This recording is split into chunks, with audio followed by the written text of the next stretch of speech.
Hey everyone, welcome back to our channel How to Tutorials. If you're wondering how to add or manage custom tokens in your Zengo wallet, here's the scoop. First things first, Zengo does not allow adding custom tokens manually. Why?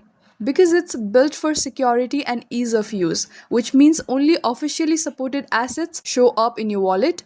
But don't worry, if you receive a supported token, Zengo will automatically detect it and display it in your asset list. To check your available assets, just open the app.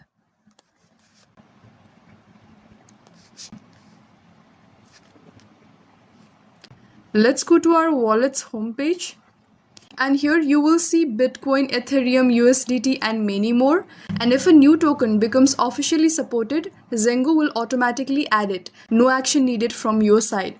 So while you can't manually add custom tokens, Zengo keeps your crypto experience smooth and secure with automatic detection. And that's all. If you found this video helpful, don't forget to hit like, subscribe and let me know in the comments if you have any queries. Thank you for watching and I will see you in the next one.